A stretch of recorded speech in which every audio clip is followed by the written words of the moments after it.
Desde su fundación, en 1920, la Legión se abasteció de hombres de todas las clases sociales, sin distinción, con la única condición de estar sanos y ser aptos para el uso de las armas.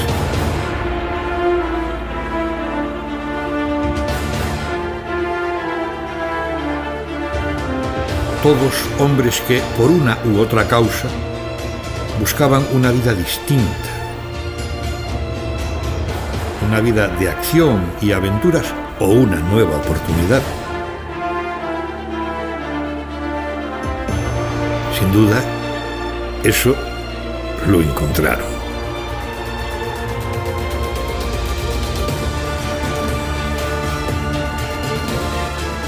Pero además encontraron una vida de penalidades y sacrificios, incluyendo el de la propia vida. Nuestro interés se centra en conocer cómo era la vida diaria de estos hombres en el origen del Tercio de Extranjeros. Las grandes marchas, las operaciones, las aguadas, los heridos, los bloqueos. Todo eso bajo la visión de uno de aquellos hombres que, voluntarios, se alistaron al Tercio de Extranjeros.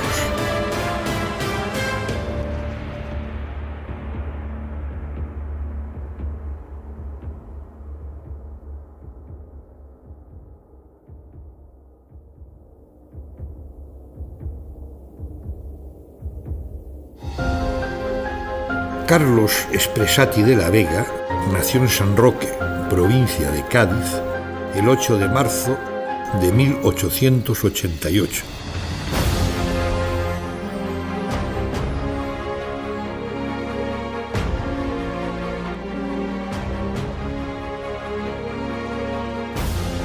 Tras pasar las pertinentes pruebas médicas y ser apto, firmaría su compromiso de enganche el 21 de septiembre de 1920, y fue así como Carlos se convertiría en el primer hombre del Tercio de Extranjeros. Pero, ¿qué se conoce, además de esto, de Carlos Espresati? No se sabe exactamente en qué momento llegó a la ciudad de Ceuta. De lo que sí se tiene constancia es que su nombre aparece por primera vez cuando se alista voluntario en el Regimiento Serrallo 69.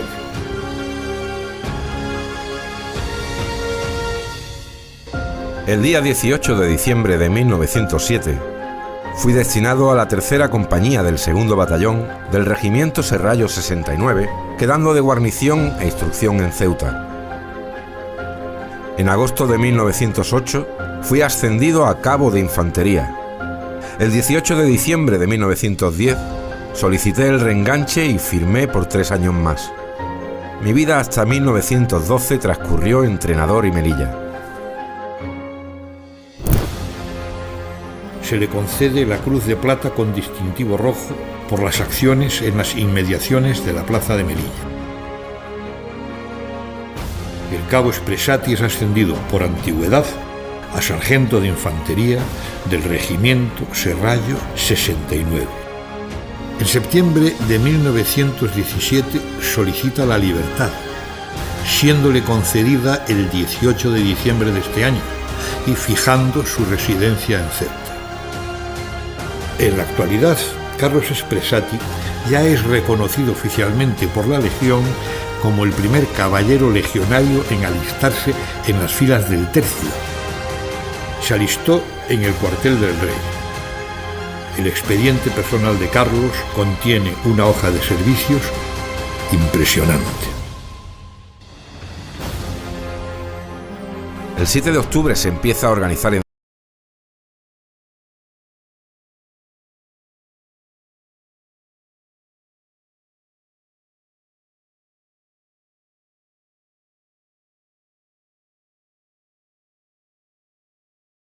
a Darrifien, donde quedé destacado bajo el mando de aquel joven capitán del Tercio, don Pablo Arredondo Acuña.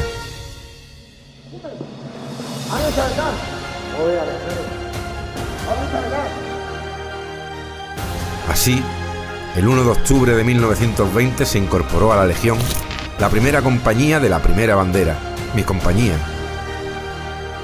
Fui uno de aquellos legionarios que participamos en la primera jura de bandera en una explanada, en el Tarajal, el día 31 de octubre del año 1920, usándose para el acto la enseña nacional del Regimiento Serrallo 69, la misma bandera que tantas veces defendí en los años que estuve en el regimiento.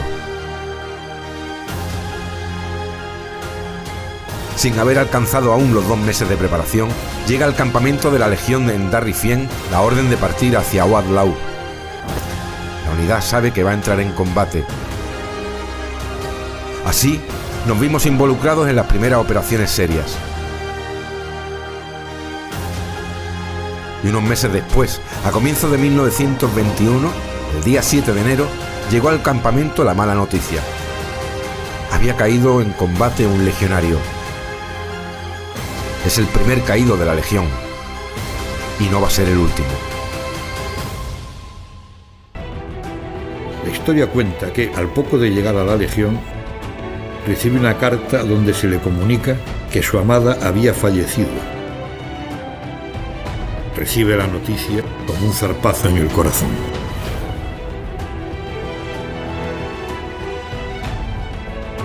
Al recoger su cuerpo, además de encontrar la trágica carta donde se le comunicaba la muerte de la novia, tenía un pequeño poema escrito.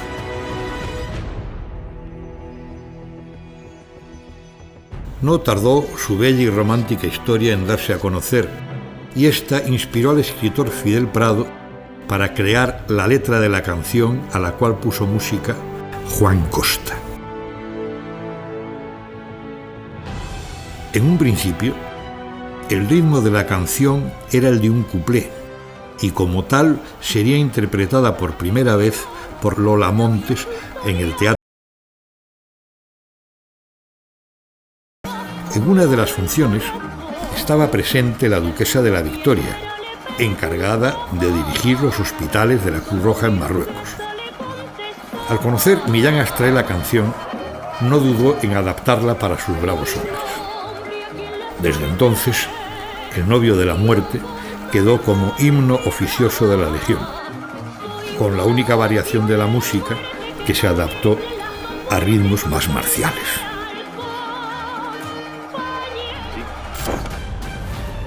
Y así fue como este caballero legionario marcó, con su muerte, el comienzo de la larga historia de legionarios que dieron su vida por España y se hizo música de su historia. La música que ahora forma parte de los corazones de todos los legionarios. Baltasar Queija Vega fue ascendido a cabo a título póstumo. El primer legionario caído. El novio de la muerte.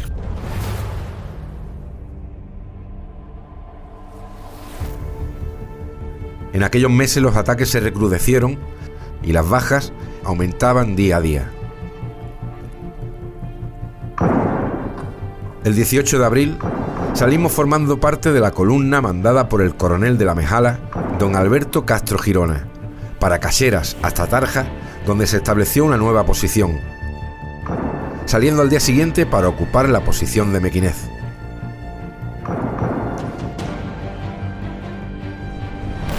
En mayo salimos con la misma columna, continuando la marcha a Schauen, hasta que al día siguiente salimos con la primera bandera, estableciendo un bloqueo en una colina.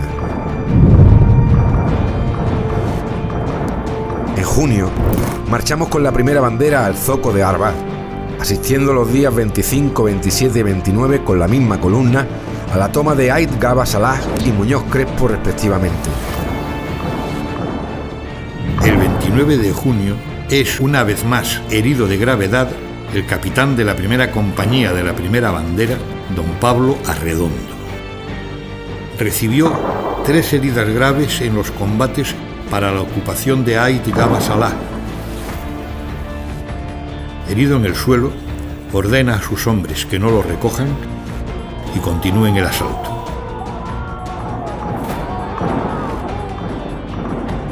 Tras un largo peregrinaje por diversos hospitales de campaña, resultó imprescindible evacuarlo a Madrid.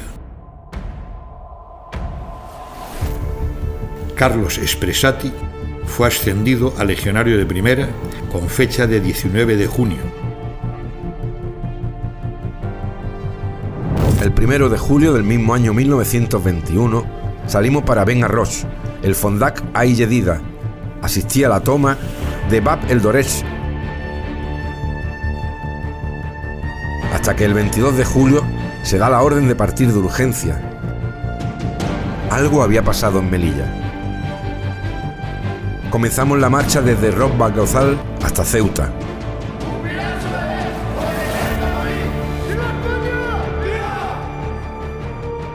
En 17 horas llegamos al Fondak por caminos montañosos. Un legionario no se quejará de fatiga, ni de hambre, ni de sed, porque jamás un legionario diría que estaba cansado hasta caer reventado. Pudimos dormir 3 horas en el suelo para lograr llegar a Tetuán a las 10 de la mañana del día 22.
Y ahí van los 16, que sin poder obrar menos, van con el rostro al peligro, intentando llegar lo antes posible a la defensa del bloqueo de Dar Hamed.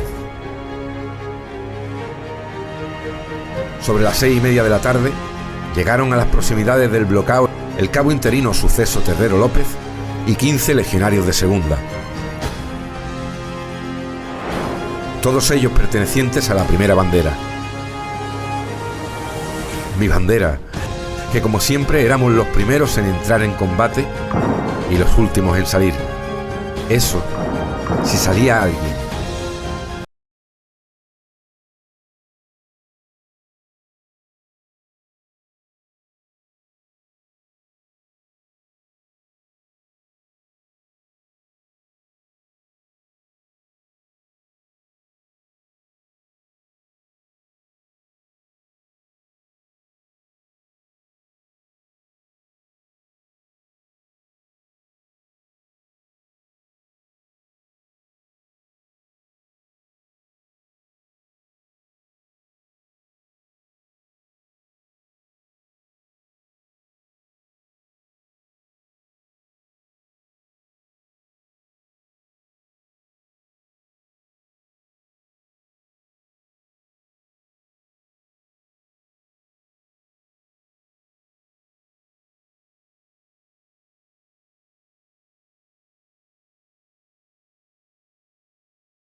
A las 2 de la mañana del 16 se habían agotado las municiones,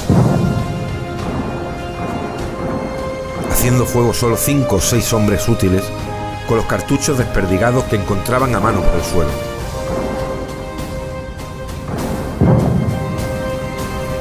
Terreros encomendó al legionario Miralles Borrás y al disciplinario Mediel Casanova que por distintos lugares salieran al exterior con objeto de alcanzar a la segunda caseta y dar cuenta de la apuradísima situación en la que se encontraban los pocos supervivientes. Una hora después, algo más de las 3 de la madrugada, ya el Blocao no hacía fuego. Era solo un montón de escombros demolidos a cañonazos.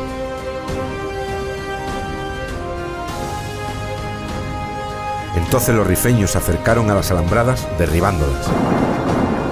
Los indefensos heridos, haciendo esfuerzos sobrehumanos, vendieron cara subida, siendo rematados por los asaltantes con sus gumias.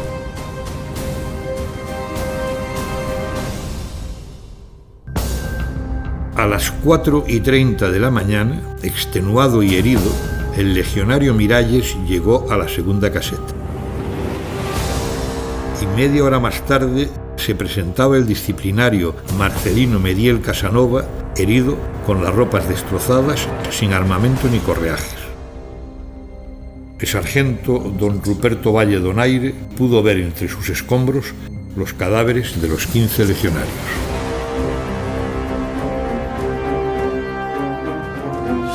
Desde entonces, el Blocao de Dar Hamed se llamaría el de la muerte.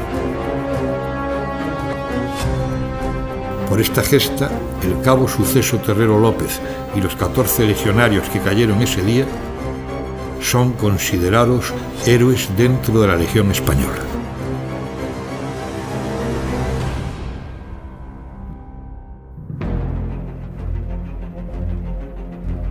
Las acciones se recrudecen cada vez más y en octubre de 1921 asistimos a las operaciones en El Jatib, Atlatín, Tahuima, Celuán y el Monte Arruiz. Los combates prosiguen en noviembre. Estuvimos en la operación de Zaruda, Loma de Balaero, Ras Medina y en la toma de Taurit.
Fue retirado a la posición principal merced a la serenidad que en todo momento demostró. El comandante de la segunda bandera no se preocupó en demasía, pues poco tiempo antes había conversado con un capitán médico amigo suyo, Fidel Pagés, gran cirujano, y este le había dicho que las heridas del vientre no eran mortales si se trataban dentro de las primeras 4 horas.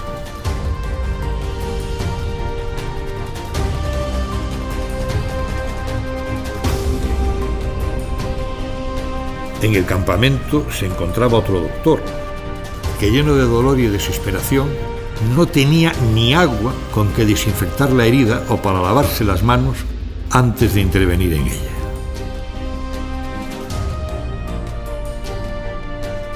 De nuevo el agua, o mejor dicho, la ausencia de agua. Los legionarios que se quedaron guarneciendo la posición de Anbar estuvieron esos días con poquísimos víveres. El agua de que disponían, 30 cubas, se agotó en los primeros momentos y no fue bastante para calmar la sed de la gente.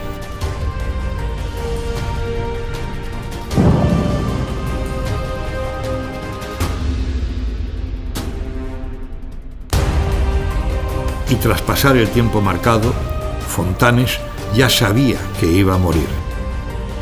Triste, sobre todo, por esos 9 hijos que dejaba solos en el mundo.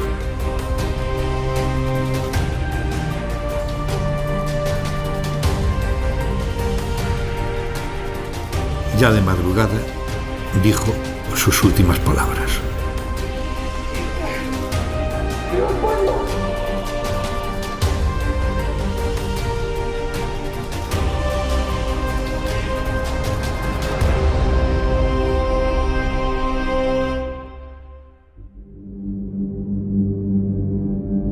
Los rifeños, durante aquellos 3 largos días, acudían cada noche con antorchas hacia los tanques ya abandonados, jaleando y bailando, al mismo tiempo que hacían incursiones a la posición de Anbar. En los 3 días que duró la operación, las bajas legionarias ascendieron a 10 muertos y a 2 oficiales, entre ellos el capellán Vidal, muy querido por todos. Y 72 de tropa heridos en la acción. Comandante Fontanes pasaba a la historia como el primer jefe de la Legión caído en combate.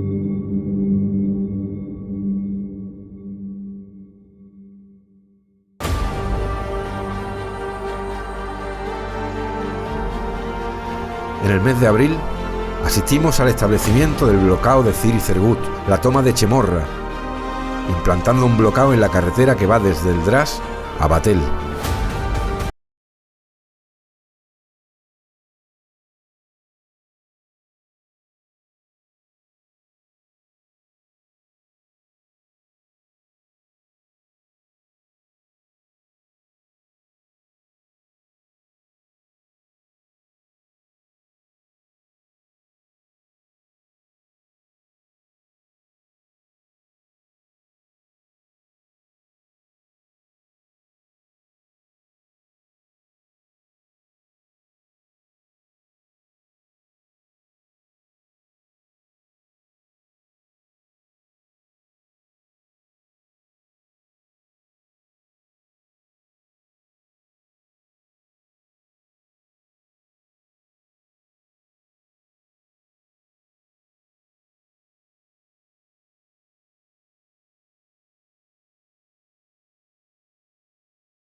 Cabo Carlos Espresati es ascendido a sargento por méritos de guerra con fecha 9 de mayo.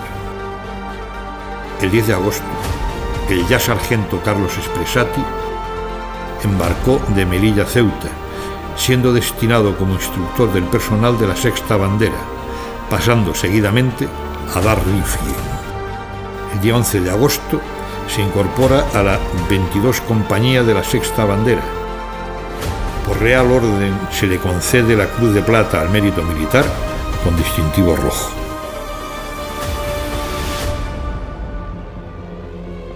En esos días es cuando se obtienen las primeras fotos de la masacre realizada con los españoles en Monte Arruiz. Las imágenes son dantescas. Todos los medios de comunicación se hacen eco de la noticia.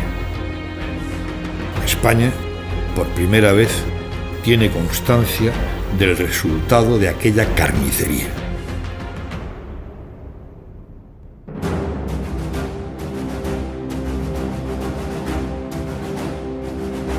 Otra de nuestras misiones consistía en la protección de convoyes, tanto de suministro y de munición, como los que transportaban a los heridos, o la protección del paso de alguna columna.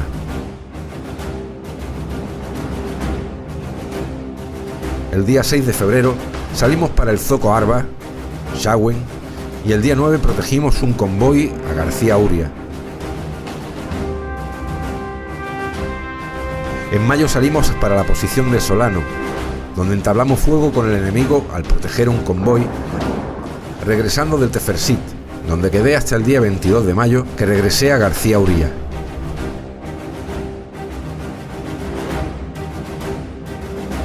En julio, cooperó con sus fuerzas protegiendo la columna que salió para el repliegue de Taza. Forma parte de la columna mandada por el teniente coronel Fernando Martínez Monge, que salió para proteger la evacuación. Entabló combate con el enemigo, al que atacó para facilitar el avance de la columna de Guadalao.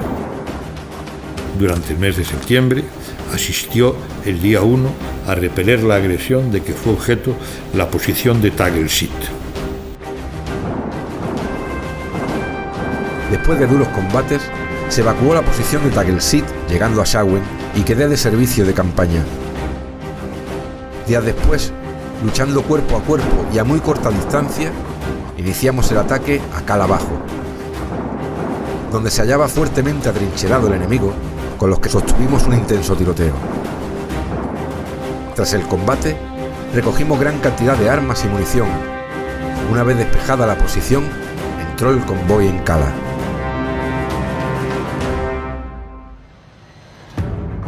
Todavía en el mes de septiembre, al abastecer una posición de víveres y munición, el sargento Carlos Espresati caería herido leve.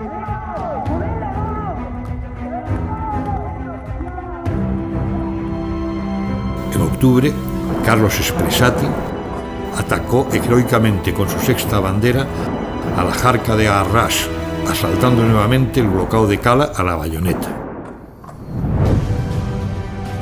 El 26 de octubre de 1924, ascendido a coronel Millán Astray y camino del Fondac de Ain Yedida, un disparo le destroza el brazo izquierdo.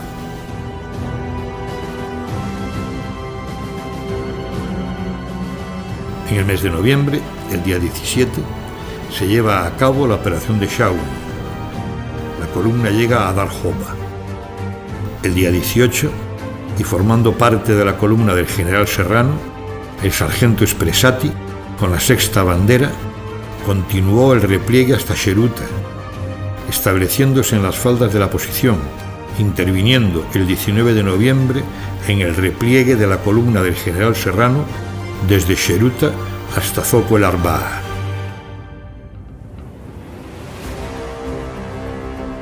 La columna fue atacada por numerosos enemigos de las cávilas de Xeruta y otras próximas. Muerto el general y ocupados los puestos de protección, tuvimos que continuar la marcha en condiciones muy desfavorables. El capitán Arredondo tomó el mando directo de esta unidad, entablando desesperadas luchas en circunstancias cada vez más desventajosas por las numerosas bajas sufridas y el incremento constante de fuerzas que el enemigo recibía. El capitán siguió alentando a su gente, conteniendo al enemigo hasta ver a salvo todas las fuerzas de la sexta bandera y un tabor del grupo de regulares de Ceuta. Al empezar el repliegue, Arredondo es herido en el pecho, batiendo al enemigo y sacrificándose por la seguridad del resto de la columna.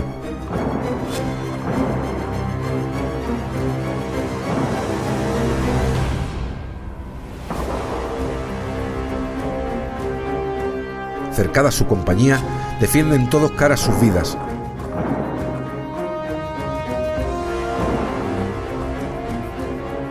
Hasta que la superioridad del enemigo acaba con ellos. Muriendo el capitán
Ya socorridos, fuimos presa de una emboscada. Los camilleros y yo caímos abatidos por la descarga de los arqueños.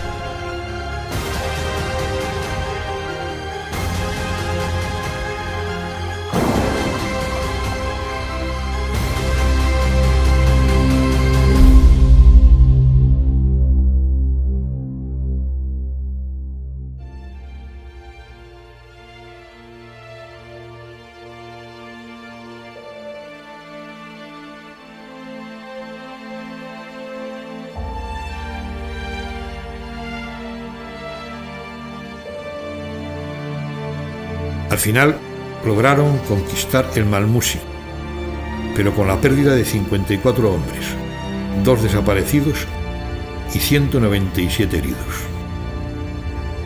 Entre las bajas, el sargento Carlos Espresati de la Vega.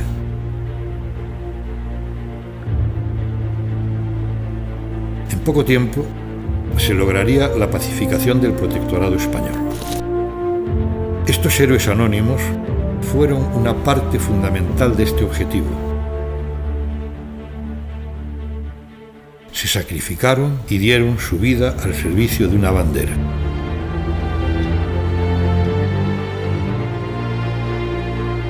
El primer legionario cayó 5 años después de convertirse en el miembro número 1 del Tercio de Extranjeros. La historia de Carlos Espresati no es distinta a la de cualquier otro legionario de aquel momento, pero ilustra cómo vivieron, lucharon y cumplieron con su deber, hasta morir. Y así su nombre queda grabado en los anales de la historia, como uno de los hombres que forjaron la historia de la Legión. Sargento Don Carlos Espresati de la Vega, el primer caballero legionario.